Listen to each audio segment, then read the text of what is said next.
everyone, and welcome back to Story Deep Dive with Rachel and Dana. I'm over here playing it cool, like I wasn't just doing a tiny shoulder dance right before the recording started. I was like, I'm so sly, I'm gonna make Dana laugh. She's gonna be giggling when we open the podcast. And then I called myself out, and I went ahead and did it on camera, so now you got the pleasure of the shoulder dance. We are coming back to talk about characters. This is how you know we're recording at the end of the day, because oh my gosh, the filter has gone, all of this, it's all the shenanigans. We are back to talk about the characters from Beverly Jenkins' Indigo. But before we get to that, Dana, tell me what's been going on this week. I didn't mention the agenda. I did it. I just seamlessly went in, and then you weren't ready for it. Because you were waiting for the cue. No, it's because I was holding the giggle, and then it was like, oh, your turn. Well, one of the things that we were talking about before we press record is I've been doing this project with the students in DTW, which is Danger Tales Writers. It's a small community on school where we do Q&As, and I review writing samples, and that's where we host our workshops and all of that. And one of the things that we started doing as a sort of overflow of something I don't think we've talked about on here is our mutual dislike of Substack. Considering our podcast is hosted on Substack, no, it hasn't come up publicly. My bad. Expecting it to take that turn. Like, I knew where the conversation was going. This turn, I did not. This was like a kink in the hose. I wasn't expecting that one. Y'all, this is so bad already. So, anyways, one of the things we started doing is doing live writes in the community where they watch me write with AI. And it is something that I am totally enjoying. I absolutely love it. However, it's always a but. It's somebody's big butt always in the way.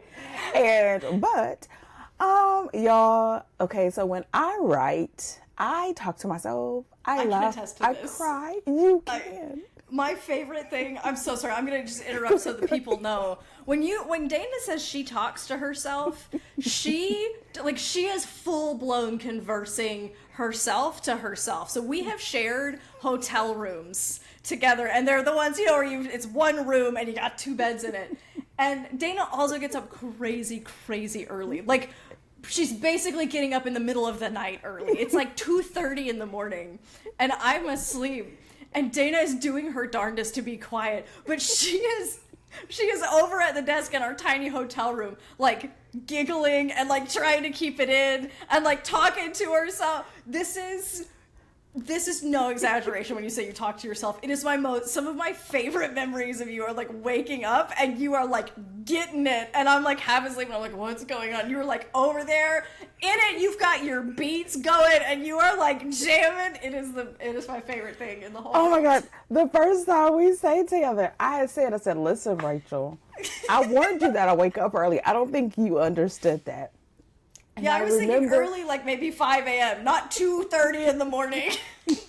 I got to get a couple hours before we got to do stuff. And so I remember the first time you pulled the blanket back, like, are you really up right now? Like, you was wondering, am I asleep still? Am I being punked? Because I had the lights off. Only thing you saw was the glow. Baby, I was on it. Y'all, and you were getting it too. I mean, listen, you were in I play music. I have my noise canceling headphones on, and all you see is me wiggling because you see my shadows and my fingers. Listen, as my husband calls me, the keyboard killer. I am tearing it up. And so I'm on this live. I'm writing this story, and y'all, especially if I'm plotting and I'm going back and forth, I'm talking to myself and I'm going back and forth, and then all of a sudden I just think, they can see me right now. Like, they're going to think I am crazy. I'm certified. But the story comes out so good. And I remember one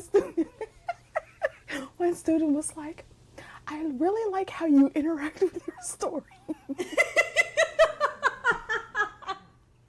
But, listen, in my defense, I find that one of the things, especially when it comes to working with AI, that a lot of people don't realize, like your input makes such a huge effect on your output, right? That it is so intelligent, but when you have my reasoning is that if you are so intelligent, you have access to everything, then everything is an option. Therefore, it can pull from anywhere. So the more that you sort of refine and you're talking, so it's gotten to the point now when my GPT gives me back something and it's not the right thing in the chat, people be, dang it, Ash. Ash is the name of my chat GPT. He has a name. And they be, dang it, Ash, what you doing? Get it together, Ash, what are you doing? Come on. And he'll be like, my bad. I'll be like, get it together. And so, but what it has done has been so amazing, because I found that doing the live writes and showing people how to work with it better, and then having Q&As later in the week have made it so that it refines the questions. It makes the questions better so that they can actually get better responses. And so it's been so good. But yeah, there are many a day. I was finishing the other day. When I tell you I was about to cry, I was like, Dana, don't you cry. Do not like cry on this live call. Like, oh my God, this is amazing. I'll be, oh my gosh, he's just going to walk away in his boots and his cowboy. And your chat is like, you good, Dana? We okay? He'd be like, we own this. We coming for the edges. I mean, come on, Ash. You ain't coming here to play. Girl, I be pumping ChatGPT up. And you get him hype. For the record, like the unhinged stuff that chat. Listen, okay. Do you know, like, when you're playing with a dog, especially if you had, like, I think about having dogs growing up, and my parents would be like, "Don't rile the dog up," because you'd be like, "Bah," and you get him like all like hyped up, and then he starts going crazy, and then he starts doing stuff that's like a little bit over the edge, or pushing boundaries. You get ChatGPT so riled up that he comes back with some crazy old stuff, and you have to be like, wait, and then again, it's like you gotta calm the dog down and be like, okay, let's take a breath. We need to walk it back. You get ChatGPT so riled up, he says stuff that I never saw ChatGPT say ever before. I'm like, what is that? What? Listen, baby, one day he was like, like, did the man like this? I was like, okay. You done got ChatGPT to be acting like me over here, throwing up the horns, and you're like, Rachel, when did you get in here? Get out of here. And what it is so funny, and it's almost low-key scary, because even when the other day, no, that was this morning, he did something and did the little emoji smacking the head and made it a black emoji. So, yes. I would just be like, oh my goodness. And it's one of those things, and it's so funny because now, because of them seeing how I interact and how I get it to give really, really good outputs, if they don't start getting those good responses from it, they know they haven't given it enough information. Yeah. And so now you'll go into our things. You'll go into the community, and when it's like, look what he gave me, and these screenshots, and we be, yeah! Yeah! Hell yeah! Exactly. So it has been so much fun. And look, as we're getting extra out and it's cussing and it's a sweet romance, right? But so it's been so much fun. It has been a lot of fun. It's been a lot of hard work trying to stretch the story out, because we're still building and plotting. And so I've been doing that portion live. And then last week we finished the outline, and this week we'll start the finalizing of character stuff and the updating it because the plot is done and all of that. And so it's just been a lot of fun, and which I have found I love writing with AI. Just love it. It's so much fun. And but doing it so that you're able to demonstrate how to make a plot better and how you make it so be very colorful and vivid and emotional and still progress the story along and still guide. And so stuff like that, it's just been we've been having a blast. So we have a pretty nice size group of students that come out and watch every week. And so it's really dope, because we be over, listen, I over there talking to myself, I'm like, these people think I'm crazy. For real. Because I'll be laughing, I be talking, I be like, do I want to do this? I mean, really? Is that what we gonna do? Yeah, okay. How long are those sessions usually? This is just my own curiosity. 2 hours. 2 hours? Nice. We do 2 45 15s. I try to do 45 15s. But because I be trying to get to a certain place so I can end at a good ending place, sometimes I find like that we do a break that maybe 10 minutes or 8 minutes. And then the last 10 to 15 minutes, we do Q&A. Nice. So if any questions, anything. And I'm also finding a huge benefit from it, because it's almost like this sort of... It's almost like it's reciprocal, because they'll watch and then I make adjustments and then they ask really great questions, and that marries with how I already think. And I'm like, oh no, let's try this, this, and this. And then when I try it, then I can perfect it. And so it's almost as if the questions and everything also feed into the process. So that's been really nice to see. Like, I've created some really good stuff as far as systems and structures, and helping them to be able to use AI for developmental edits and line edits and copy edits and things like that. That has been a lot of fun and also very, very productive. So yeah, girl, just living my blessed life over here with Ash and my students. Cussing Ash. That's what we'll call it. Cussing Ash. Which sounds like a curse word. But yeah, it's a lot of fun. He'd be like, Dana, this is so good. I'd be like, I know. He was like, you was not playing today. Honestly, the introduction, I don't know which update it was where they started having ChatGPT use emojis. I don't know how to feel about it, but it sure does make ChatGPT's responses, particularly in conversation with you, 10 times funnier. When he starts pulling out the the imp emoji, I am like, oh boy, something diabolical is at work here. He'd be warming up. Boy, when that little devil emoji and the fireball come, I know it is on. I'm about to get all the good stuff. I don't want to leave my computer. I'm about to get everything before he be like, okay. I'm like, oh, you must be tired now. Do I need to come back later? And it'll sarcastic me, do you need a cup of coffee? Let me drop the cup of coffee emoji. Oh my gosh, yes. It is. And I think it's the emojis, but also, of course, it's the iterations. And then the last part is the fact that they've done updates on the memory. So you have the updates on the memory where they just had the actual memory where it saves. And then it also has the ability to read across chats. So the combination of that really does make it so that you can start having these conversations where I can say, you, based on what you know about me, X, Y, Z, based on what you know about my programming or this area and what our initiatives are, what do you have to say about this, that, and the other? And we were in a coaching call the other day. I'm like, I don't know what we did, but what has it been, like under 2 years of it being like publicly,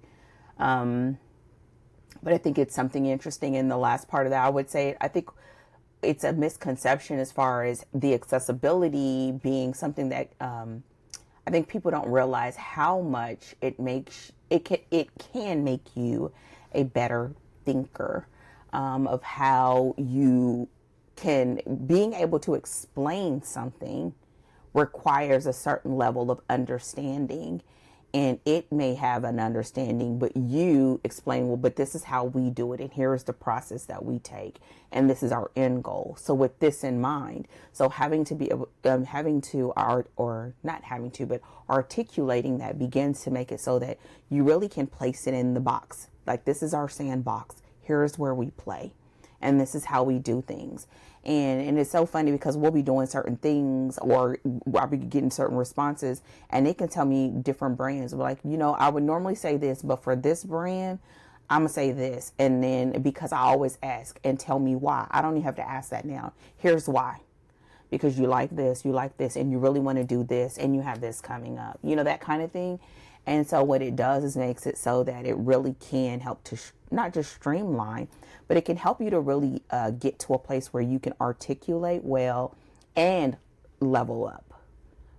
So that and when you make sure that you do that, you're ensuring that your personal foundation is secure and that you're building upon that. And so it makes for a very interesting dynamic when you're talking about plotting and building characters and sort of going back around and making stuff that it feels. I always tell my students, you want it to feel like it's lived in. Mm-hmm. You want to make sure that you go in and season that baby. It should have your flavor and your fingerprints all over it. And this is how we do that.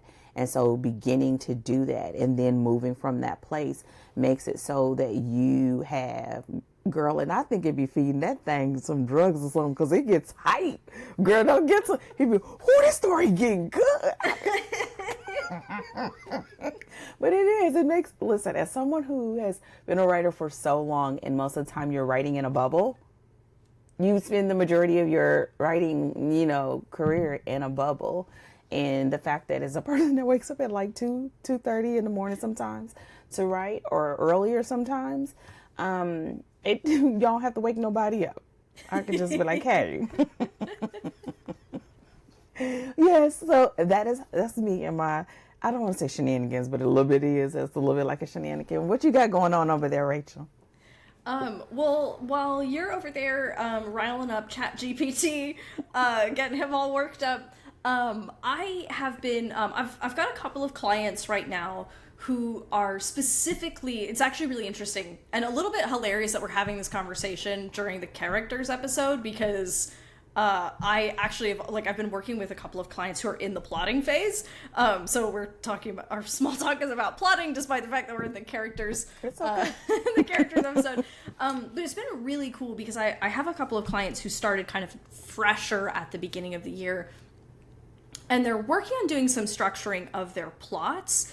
And what's been so cool to watch is the way that walking them through the plotting process is developing insights about their story in real time. Mm-hmm. So for my clients who are plotting, I talk to them a little, I kind of teach them the 4-act structure. I walk them through kind of, what it should be doing.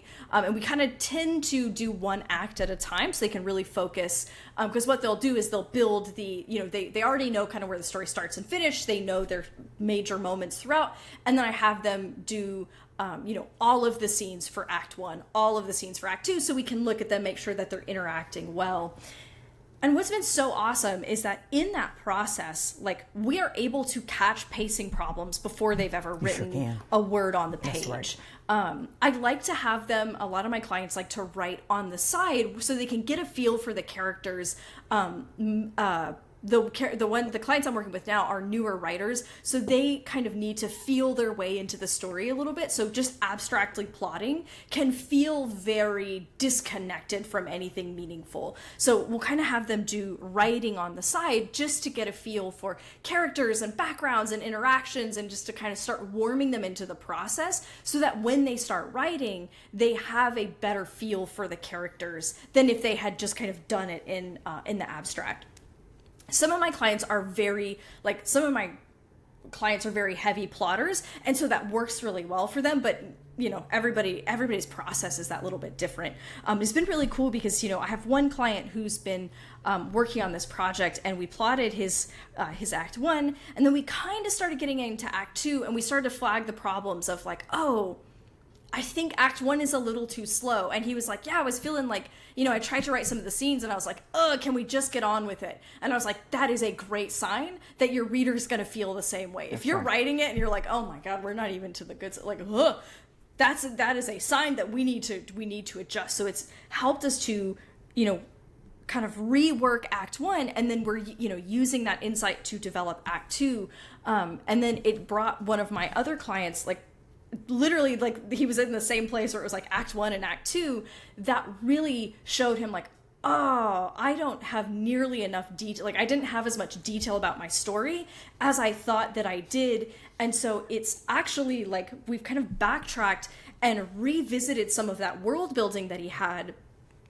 And now, and we're kind of going in bits and pieces, but I'm starting to see it come to bear, and it's helping him make his world more distinct and more nuanced, and is helping his plot develop. And again, before, ever writing, he didn't have to write act 1 to find that out, sort of the hard way, which is okay if you have to write your way into it and figure it out the hard way. But this really, we're able to shorten that time by being able to look at the plot together and just say, okay, that doesn't need to be a whole scene. This is more like bookend material, or this is something going on in the background.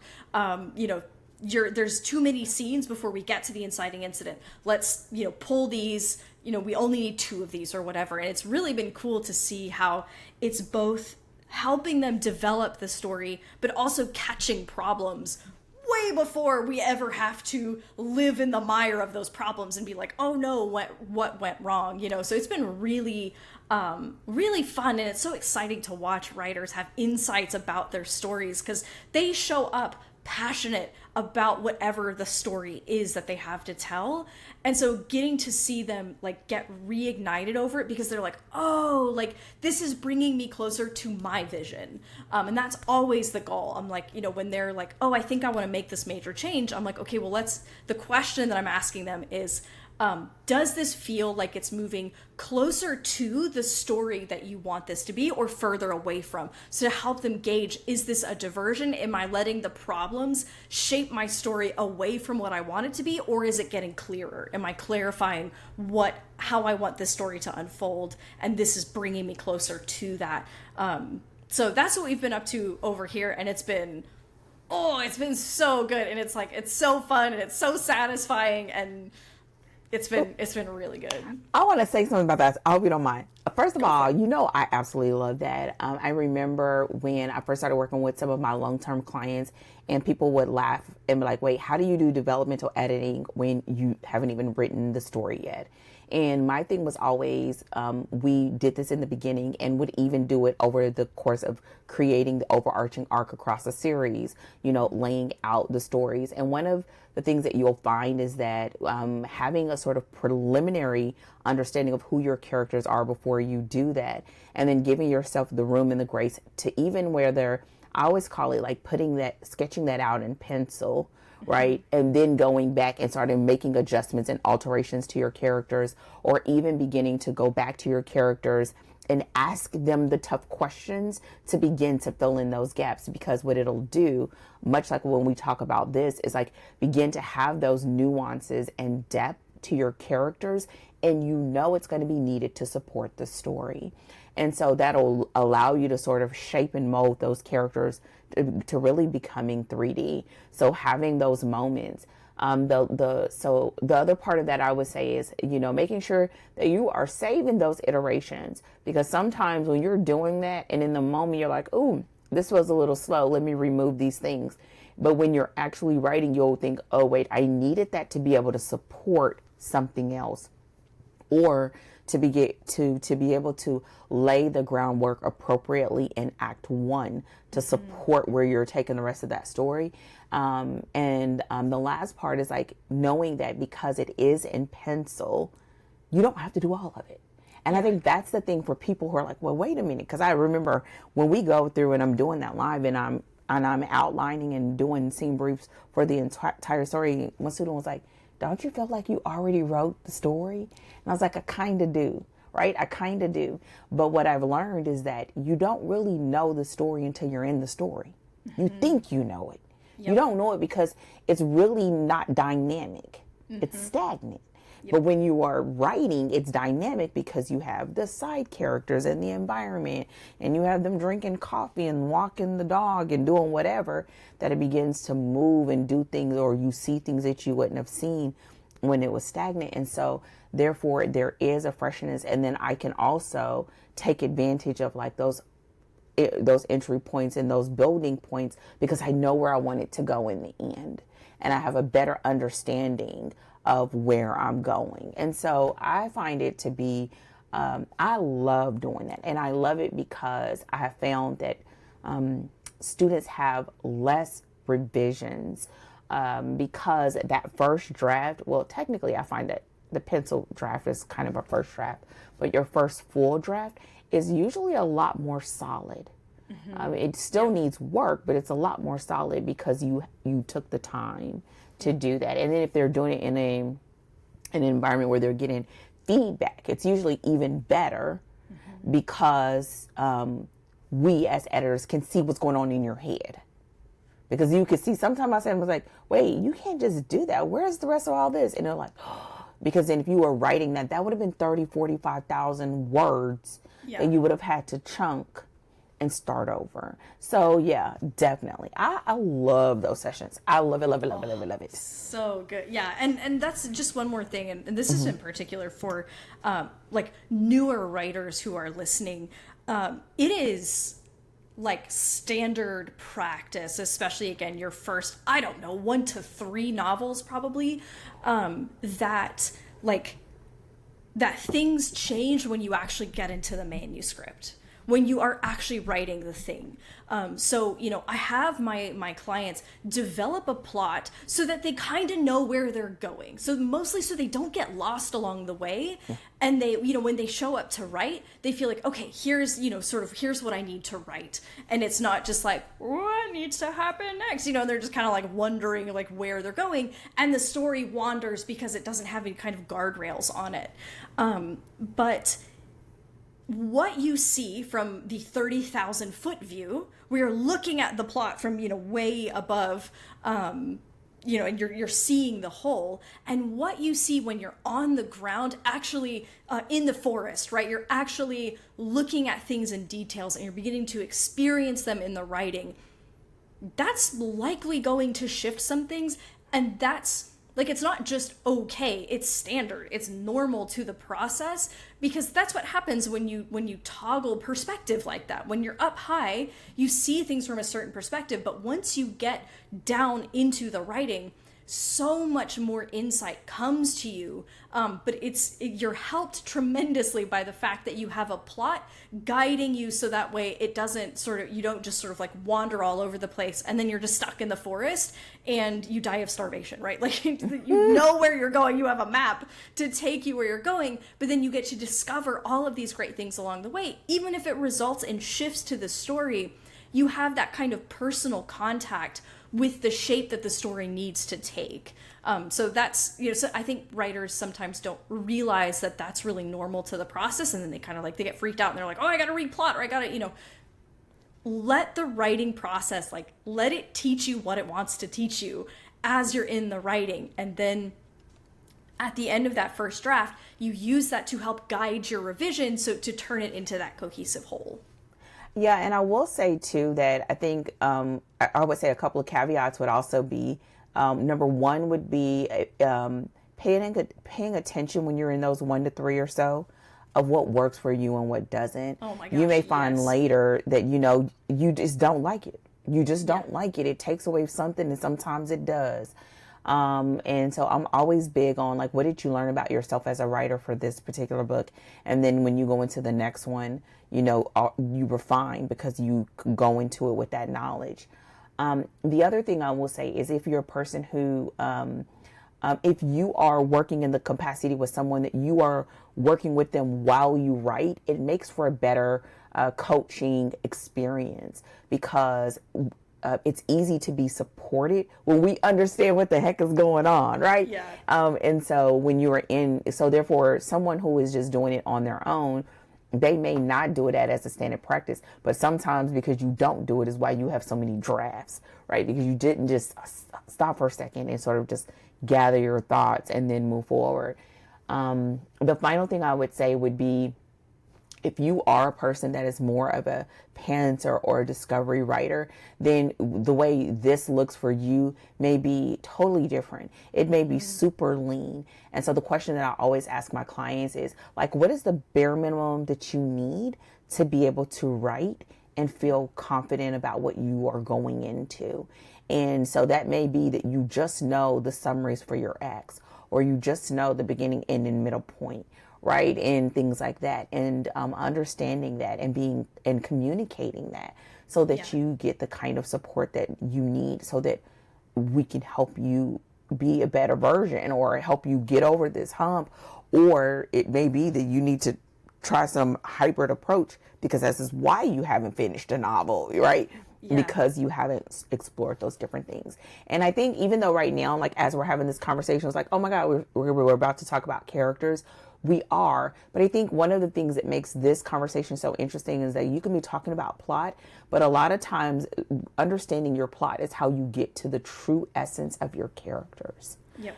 That a lot of times in our minds, we may see a scene in a moment, but those scenes and those moments are usually only as powerful because it's about how it makes those characters change or discover something about themselves or how it pushes them to be a different version of themselves. And so utilizing those moments is how you begin to have the moments like this story that have characters that for me has been with me almost 30 years of my life, right? And I still read this book almost a couple times every year for 30 years. So this says a lot. And so I would say like taking that into consideration and bringing that to the table. And then as you are discovering who you are in the dynamics of as you're writing, paying attention to that and using that to help you make iterations to make your future books even better and that writing process more engaging and fun, and that you're talking to the book and they're talking to the book, the readers are, and it makes all of it sort of come together. And so that the experience becomes a just as good as, if not better than, the completion. Yeah. And that's I'll before we move on, the last thing I'll say, and I have to remind my clients of this because it's easy to forget, and I like to remind anybody and everybody who will listen of this fact of like, those first several novels that you're writing, you are discovering your own creative process, which means it's going to be some trial and error, and it's just if you know that going into the novel writing process, it takes some of the Sturm and Drang out of it because it's that there's going to be a little bit of like, you're not going to perfect it right away where you're like, oh, I'm going to do this thing and I'm going to write, it's going to be a little bit of self-discovery of how you work and how you like to write and what works for you, and to know that so that way you don't get annoyed when you try something and it feels like, oh, I didn't like this, I didn't enjoy doing it this way, and you can just kind of show up to that process and know that it is going to be like a self-discovery process along the way of writing the novel. And so you're not surprised when you sit down and you have, an unproductive session and then you have to ask, okay, why didn't that work for me? Like, what about this doesn't work for me? Even though I believe you can do it without having unproductive sessions. You may not do as much as you want to get done, but if you take something important or that can help you in the next one, it can still be productive. It just is a little different than you pictured it in your mind. Listen, we have all those days. We have those days often. Yes. We have those days. We can attest. We have those days. Okay, let me launch us into our character discussion. So last week I made the mistake of being like, Dana, what are we talking about this week? And then I was like, oh, we should have done the summary first because that would have helped. So Dana, can you hit me with a summary of Beverly Jenkins, Indigo, and then we'll move on to our topics. I swear Rachel be trying to call me out. She the one changed the agenda, okay? She did it. I take full responsibility for the fact that it seemed like this seemed so logical of like, tell me what we're going to talk about, then we'll go into the summary and then we'll talk the topic. And then in practice, it wasn't. It's okay. I'd like to apologize to the listeners, to my friends, to my family, everyone who was disappointed by the order of events in last week's episode. Don't you apologize. Listen, no ma'am, not my monkey, not my show. We got to just let it do what it do. Okay, so let's go into the summary. Okay, so for the characters, at the heart of Indigo are two unforgettable characters. Hester Wyatt, a fiercely independent woman scarred by her past but committed to the cause of freedom, and Galen Vachon, a powerful abolitionist whose charm masks deep emotional wounds. Their love story unfolds in a world shaped by danger, legacy, and social constraint, forcing them to navigate trust, vulnerability, and power from opposite ends of privilege. Hester's quiet strength and Galen's protective intensity create a dynamic that's emotionally rich and deeply satisfying. Their arcs are driven not just by romance, but by personal growth and a shared mission. This is a study in how character contrast, emotional wounds, and mutual respect can form the foundation of a powerful love story. All right. Ooh. Okay. Well, it sounds like we got a little hint about what we're going to be talking about today. But just to kind of like to sort of set the agenda for a conversation, what are the specific topics you want to cover today? I think, y'all, this is so bad because I just had ChatGPT write that based on my notes. And I was like, come on, chat. Okay, focus, Dana. I think it's actually talked about a lot of it. It's the fact that there's so much that we can talk about when it comes to Hester and Galen. But I think some of the things that really rose to the surface was the characters themselves. Hester's role as a conductor on the Underground Railroad, the fact that she's an ex-slave and that she is this dark-skinned woman who's single, living essentially alone because of her aunt's death in Detroit. So they're in Michigan. And then you have Galen, who is Creole, and he has French roots, and he speaks French, and he is a wealthy man in his normal life, but he is moonlighting, air quote, as the Black Daniel, who he is wanted because he is known for his antics of going and buying slaves and moving slaves, and they sort of have, like the summary said, this sort of shared mission. But I think it's one of those things that really just it brings them closer together, but it also makes them stronger individually. So talking about the opposites in them and how that makes them even better. Also, the things about them, I call it the sameness. It probably can be, I could say that better, but the sameness between them, the things about them that are similar that we don't outright see on the surface. It's the things that really cause them to be who they are, that sort of inside of them, that sort of in their internal. This story plays a lot with not just the dynamics of their sort of walk through the general landscape when it comes to being in the United States in 1850s, but also in the sense of their communities and the differences when you talk about economics, class, and I love when we talk about the spectrum of privilege, because there are so many things that can be same about them as far as their experiences in this country as in being Black Americans. But then there's also a difference there because he is wealthy. He is really wealthy and she is not. But she also does have some things that she, the fact that she owns a home and she owns land, and her aunt and her family did very well for themselves, being born free.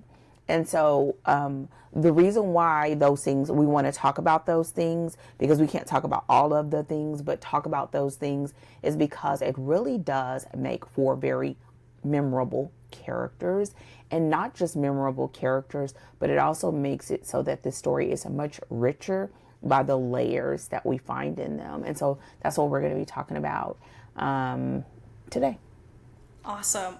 Yeah, and one of the things I kind of want to highlight here, because we were talking about this before we hit record a little bit, is the way that Beverly Jenkins really leaned into the context to shape her characters, as in the relationship that each character has to the context. And whether you're doing a historical, any kind of historical fiction or contemporary or fantasy, this is a resource. And we talked about this last week, where you use your context as a force for the plot, right? And to make your context matter. But then likewise for your characters, right? Using your context to help you design and shape who your characters are. Because just like you said, Galen and Hester are living in the same United States, but their experience of it is different because of where they fall in the social hierarchy, right? So Galen being a man of means versus Hester coming from a working class, a more working class family. Even though, I mean, she has a house and they own land. That's a huge deal, but it's nothing on the scale of Galen, right? But then how Galen as a character engages his context is wildly different, because he is someone of means and privilege, and what that, and so the way Hester has to engage her environment also, like, then, right, is very different from Galen. And it kind of forces them to see these different perspectives, because they're each coming from a similar context, but that's been so radically shaped by their experience of that context, if that makes sense. It does. And I think, I would say kind of the way that we enter this story, Beverly Jenkins levels the playing field. None of that matters. She's a black woman conducting. He's a black man that just got caught and they tried to kill him. Right. And so the reality is none of that matters. The mission is all that matters. Staying alive and trying to end this thing that we call slavery. And so what happens is the very thing that would have made it so they wouldn't have ever crossed paths doesn't exist. Yeah. And I think that is one of the best ways that you can begin to sort of have this moment of whether you want to call it fate, soulmates, that the universe helps you to find your person, however it is you want to stamp it. It makes it so that it brings about this story. But but in the same breath, we understand the stakes, because it's life or death, because he's nearly dead. Yeah. And her commitment to the cause made it so that she was going to do whatever, even if he was surly, to nurse him back to health. Mm-hmm. And his commitment to the cause was that he was willing to give up himself to protect the people he had traveling with him. Mm-hmm. And that commitment, even when we get to him being surly, grouchy, privileged, angry, rightly so, and we understand enough to get to know him, so that when the story is evolving and they're sort of peeling back these layers, that you're getting into those dynamics that I was talking about, of like those opposites, right? Man, woman. He's actually out there helping people to get free, and she's actually a conductor, ensuring that people have safe passage. The fact that he's putting himself out there on the road, and she's being challenged in her home town, but also because she's connected to this bigger network, and he's connected to an even bigger network, right? Because they all know about him and his. But one of the things that I absolutely love about romance is the fact that you have this opportunity to see people do what they're known for and do it really well, but how that is even in itself a facade. Right? Mm-hmm. How he has this thing, and it's because he is passionate about it. But beneath all of that, the money, the access, doing good for people, showing up for people, there is a man who has been not picked, not loved, yeah, and is almost using his anger to navigate his existence. And then you have Hester, who is a person that she was loved and wanted. She was born into slavery, but her daddy wanted her. Her mama wanted her. They didn't want the circumstances, but they wanted her. And but then she came upon the circumstance, and then having an aunt that really was kind of, you rule by the sword. Like, she understood that you got to be educated, you got to be articulate, you're a black woman in this world, and you right, and it comes this very strict thing to where her world didn't have a lot of color and dynamics. Yeah. Right, because of circumstances requiring that. And I'm saying all of this to say, I think it's very interesting whether I'm working with clients or I'm teaching classes, and I'm talking to people about developing characters, and people say, "Oh my gosh, you know so much about your characters," and I'm like, "How can you write a story and you don't?" Yeah. Right? Because understanding those layers and exposing those layers are how we begin to see them change, and how the reader can be able to say, "Oh yeah, they're different," and then that means when you're moving through that story, we're nodding our heads. Yeah. Because we already have come to that conclusion, because you're showing it on the page, but we're experiencing it. And so I think what we see here is that we see that greatness at play, that she used those opposites. The fact that the two of them never wouldn't have been in the same room if economics or privilege had anything to do with it.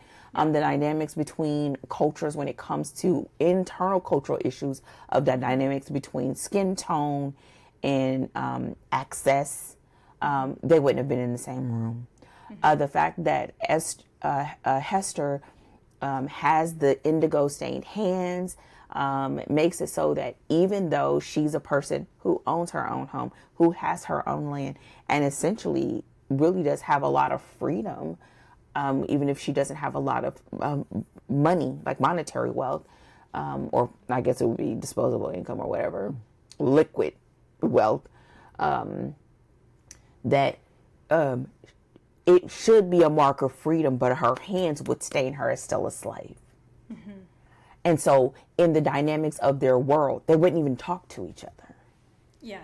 But page one, essentially, Beverly Jenkins strips all of that. It's like, it doesn't matter. Yeah. You're all in it. Like real world, it kind of reminds me of, I remember when hearing Houston going through Katrina, or even going through Harvey, right? You start realizing when a natural disaster happens, it does not pick people. You can't get out of it because you got a little change, right? And I think that's what she sort of did. And what it did is it leveled the playing field, and it also helped both of them to kind of see where he can get a little ornery and she could get a little feisty, but underneath that there were some similarities, there was some sameness. And I think this story does it beautifully. So that was the sameness and the opposites. I will also say that we get that in a sense of how, not just leveling the playing field, but I also think that her deciding that in the beginning, having that forced proximity, that did a lot for us to understand the characters as individuals. It helped being in third person, but it helped us to understand the characters as individuals and how they sort of coexist before a lot of the external plot sort of takes off again. And I think understanding what they are like in those confines, the fact of Hester having to engage the community and the world and be his eyes and ears, and Galen being limited when he normally isn't limited. He has access to everything.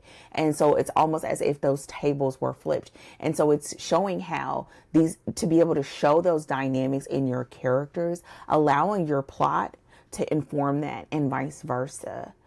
Because what it did is it made it so that when we sort of had that breaking point, without giving everything away, it wasn't even fully at the end of the first act, but when we sort of had that breaking moment, we knew fully well almost who we were dealing with, so that when they came back together, and it was under the pretense in which they would have normally engaged each other, that was not a factor. But Hester tried to use it as a boundary and as a wall. And that's when we begin to see how life has, like, almost like, no, you need to know you're supposed to stay over there, and I'm supposed to stay over here. And he's like, says who?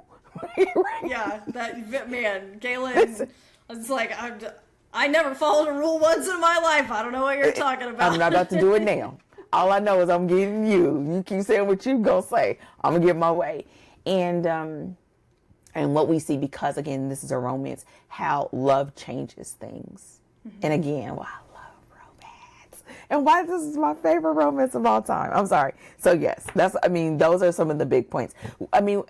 As someone, you've read the story a couple of times because of me, but lucky you.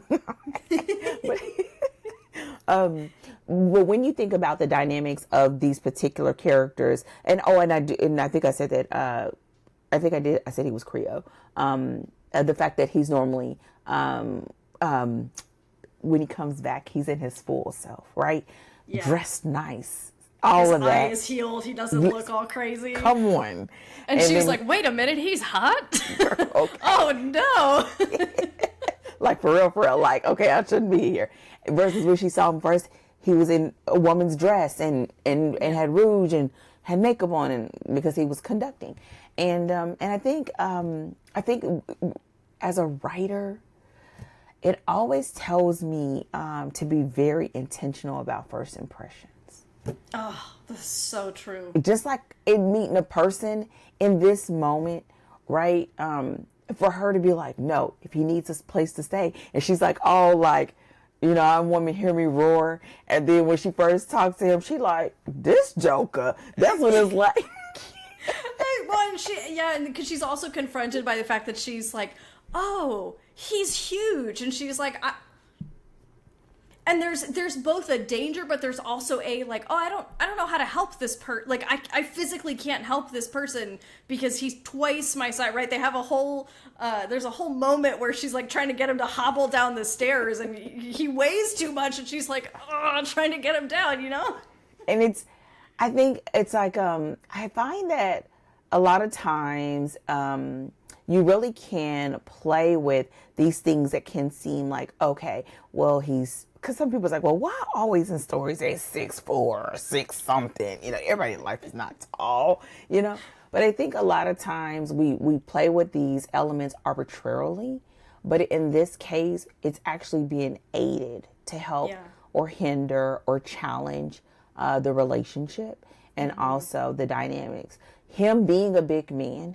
and doing what he does, this is what intimidates people. When he walks in that moment, when Hester gets caught up in that little situation and he walks in that police station, everybody stops. And then when he throws down money, what you need? Listen, he ain't come to play. Okay. And so that's part of it. And like understanding and having those moments so that you really do showcase them. But I think in this case, because of the time and the setting, it's made so that even a man like that can be limited because of circumstances, which is the reality, a depth of reality that Hester knows really well because of her station in this existence. So knowing that about these characters and really embracing that and beginning to see what is beyond the obvious and what is it about these characters that make them who they are, and what are the things about them that they believe make them who they are, that they've got to let go of to be able to have this love that they say they don't want, but they need. They just don't know it. And I think this is one of those where it's such a push-pull, but there is such a sense of safety and transparency and trust between them. And that's one of those things that, having the ability to write those moments, having the ability, I love how Michael Haig says it, which is that the character can see, they can see each other's essence, the thing that other people don't see. And we see that, right? That she sees his passion and that he sees her, like her quick wit, the fact that she is such a strong woman, and he sees, and even when he just like sort of pins her with her code name, and he's like, you'll never be a Hester to me, like you'll always be beautiful to me. And she's like, no one has ever said those words to me, because it's always been so taken the path of that she was if you, the person, always have to be the strong one, and never having someone that is stronger than you be strong for you so that you cannot, right? And she gets to experience that, and he gets to experience true love that has nothing to do with what he can give her. And that's not, now it does woo her when he gives her an orange, but he doesn't, like, his money is not it. Because she's just like, listen, he gonna just find somebody else to flirt with, and I'll just be out of here. And so, but playing with those opposites, playing with the things that makes them the same, playing with the dynamics that we as a reader can say, oh yeah, they're supposed to be together. Yeah, well, and I want to break in on a specific point that you just sort of like touched on and kept going because there was too much good stuff to say.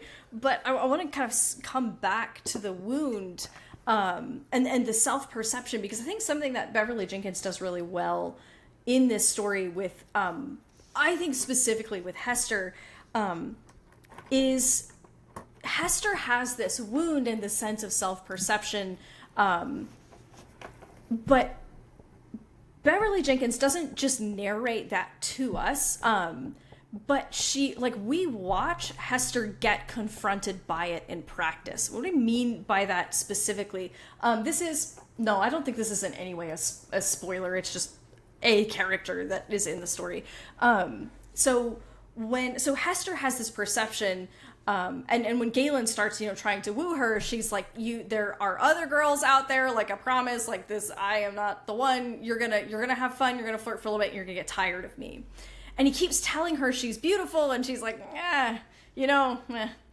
And she has this concept of herself that she's not beautiful, and it gets and we actually watch it get reinforced when Foster is like, take our Hester here, for example. She's no great beauty, but man, is she a good woman. I mean, and so you understand in that moment, and I think everybody's probably been in that situation, right? Where someone hits something that you are deeply self-conscious about publicly, and you just have to sit there and be like, yep, that's me, I'm ugly, or like, whatever that thing is, right? And Hester has to sit there and he says this publicly, because they're in a group of people, and he says this about her, and you have that moment of understanding, like, you have that, first of all, it gives you that gut feeling of like, oh man, like, low class Foster, what are we doing here? That's, but we also have that gut sinking feeling because we know that that's what Hester thinks about herself. And so, and we see that this wound getting reinforced by her environment.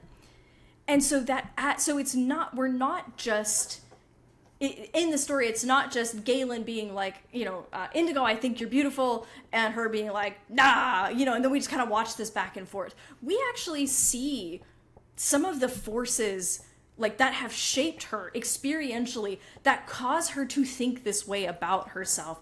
And when we watch that, so it adds all the more, like, again, it adds that weight and that pain to one of those wounds that she's, or one of those, senses of self-perception that she's carrying, that Galen is just doing everything he can to knock down. And he continues to, like, re-emphasize it. And what's cool is you watch throughout the story, she begins to see herself differently. She actually, like, even, she has these moments when she looks in the mirror and she doesn't see what she used to see when she looked in the mirror. And that's a huge deal.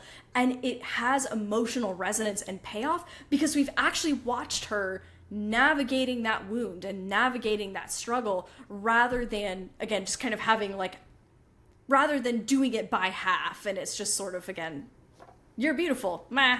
And you're beautiful, meh. And we just, and they go around in circles on it versus us actually seeing it unfold and coming to understand it better over the course of the story.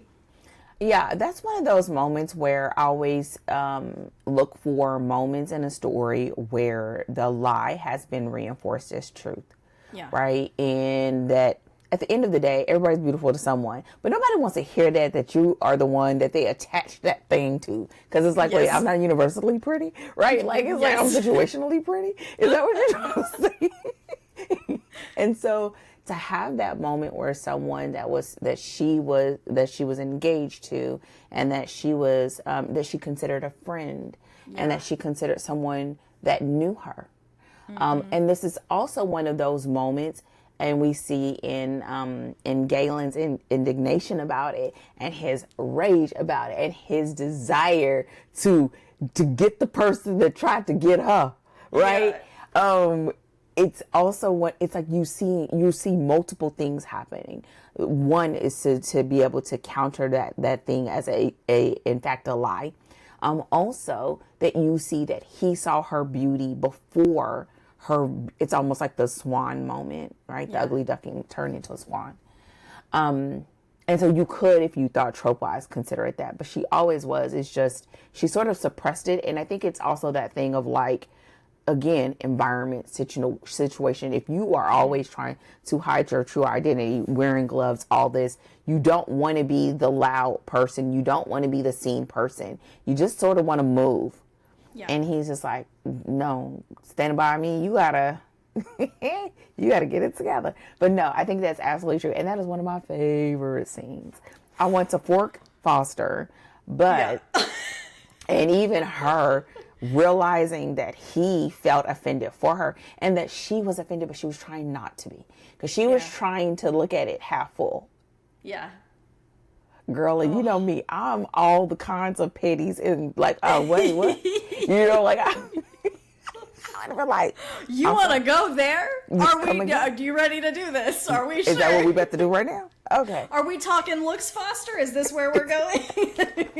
Be petty Betty up in there. But yes, and it's one of those moments where it's like, it's the perfect storm for seeing the characters in action on the page, but also seeing their characteristics and those things that are usually hidden on full display. Yeah. Right? You see the protective alpha champion, very, it's not even wit. His control of the conversation, Galen's control of the conversation, of trying to get the information that he wanted to get. You understand why he was the Black Daniel, right? Yeah. And so that's one of those moments where you begin to just like the true definition of showing in a story. Yeah, and again, you know, the thing about that is you're leveraging the conflict to put your characters on display, right? That's right. So because in the moment we're in a low conflict, like the confines of the scene is low conflict in that, you know, this is a verbal slight that has happened. And so as in nobody's, you know, we're not blasting a shotgun. We're not, you know, anything like that. We are, you know, people who are ostensibly ish friends, you know, we're among kind of friends. And, but this slight, you know, something so simple as that statement hits a deep place, and it brings it. So it shows us something about Hester, the way that she struggles to respond in that moment, and then the way that Galen comes in and responds, and so you're, you know, it's a subtle conflict. It's a small thing. Again, it's on the surface, it's a small thing, but she leverages that moment of conflict to really showcase so much. I mean, it showcases Foster as an absolute goon in a lot of ways. You know, he's very intelligent, but boy, that he just woof. And Hester showcasing the kind of person that Hester is, and showcasing, you know, but it's that little thing, but using it to really tell us so much about the characters involved in the scene. And you know, last week we talked about squeezing everything you can out of, you know, your setting. This is squeezing everything you can out of the littlest conflict that you have. And it's not blowing a conflict out of proportion and making it over dramatic. Exactly. That's not what's happening at all. So like, you know, that's when we say squeezing everything out of a conflict or leveraging a conflict, we're not talking about launching into melodrama. We're talking about getting, you know, being intentional about that conflict and placing that conflict so that it brings your characters out more in the way that they respond to it, the way that they endeavor to handle it. And I mean, that is such a fantastic example of using your conflict to do just that thing, and doing it outside of having a moment of life and death states. We are in conversation among friends and someone commits a faux pas. Well, and it is life or death. It's just not physical, but it's emotional, right? That it allows, it basically, it's asking the question, are you going to sit on the sideline of your own life? Yeah. Are you? Mm-hmm. And Galen says so well. This is another reason why he don't deserve you. I already knew it. I already knew he was dim with it, you know. Yeah, and Galen from the get-go, he's like, this man. Exactly. Listen, he was petty for all of us. He did as well. And we love Galen extra for that, by the way, right? Because we see that Foster is ridiculous, and we're frustrated with Foster, and Hester isn't doing anything about it. When Galen steps in, because we are like, is someone going to, like, give Smack Foster a smack? And when Galen steps in and does that for us, for Hester and for us, we are like, thank God somebody has some sense in this room, right? Come on. And it adds to the likability of Galen. And that's, you know, so also when you're thinking about how to make your characters likable, or how to, you know, if you have a character who has some rough edges, but we should like them, these are the moments you're looking for. When the audience wants someone to step in, or when the audience knows that something needs to be done and no one seems to be doing it, having that character step in to do it is going to endear them to us. Mm-hmm. And, you know, and I think one of those, and when I talked to Miss Beverly this past time, she told me she does not plot. And I was like, get the heck out of here. Give us the tea. Listen, she's like, she does not plot. She just writes. She doesn't want to know in advance what's going to happen. And one of the things that I think about these types of moments, that you can get even more from it, and you really are layering the very dynamics that we're talking about. The reason why they were in the room in the first place is because he wanted money. Foster thought he was fast talking his way into some money. Your loose lips is about to get you no money, okay? Because you talk about the wrong one to the wrong one. And so you see this, it's almost like it's this power dynamic between Airhead or it's Janine. Yes. Yes. Oh my god. I was like, this girl. Okay, before she flipped the script. So I think it's one of those opportunities to be able to get the full use of your cast. Yeah. To be able to build a cast that has a sense of dynamic. And I know that there are so many opportunities to use things like archetypes, and I think more than anything, one of the things I aim for is like balance, right? Having the presence of, and do you need to consolidate so that we really can shine the light on, so that it brings a sense of dimension. And honestly, it just makes for a very beautiful story with a cast of characters that stays with you long beyond the end of the story. Yeah. Yeah. Well, and you know, actually, I love this kind of counter example of Beverly Jenkins, because we had this whole conversation at the beginning of the episode about plotting. And you know, that's kind of where we tend to start with writers, especially if they're brand new. But the reality is, not everybody's a plot. And so, but again, you discover that, right? She knows this about herself. And so when she sits down to write, she's like, all right, I can't wait to find out what's going to happen, right? And it's sort of similar. I learned from an interview with Gillian Flynn. I didn't get to do the interview. Oh my God. But if I did, whoa, my God. But anyway, I learned in an interview with Gillian Flynn that when she starts writing, she starts writing a novel, she doesn't know who the killer is. That's one of the first things generally I require my clients to do, because I'm like, we're going to plot this thing backwards. But she has come to discover her own process that she's like, I'm going to find out who the killer is on the way. like unthinkable to my like type A plotter brain, but incredible, right? So I kind of love that contrast, right? Of like, no one can tell you how to write your way. It's something you get to discover about yourself. And, you know, that's how Beverly Jenkins does it. And my goodness, does it work for her, right? Because you have these, I'm imagining you have these moments of profound insight just because the characters are interacting, right? And it makes me think of like you when you're like, oh, they did not just say that, when you're writing your own story, right? It's incredible. Yes. But I think, and I think this sort of like, it really brings it all together for us of that as we're doing this and using this as your example, I think the best thing that I could take away from this is something that we've been saying repeatedly in our previous selections is about having layers, right? Yeah. And in this book, we have layers that sort of extend even beyond them, because it is how they're seen in their community, in their immediate sort of community, and let's say in the town, in the community of being Black Americans, and then how they're seen in the country or even in their roles in a greater scheme, and also the fact that all the while they are sort of dealing with the external assessment of their personhood that's being called into question because of what's going on in the country.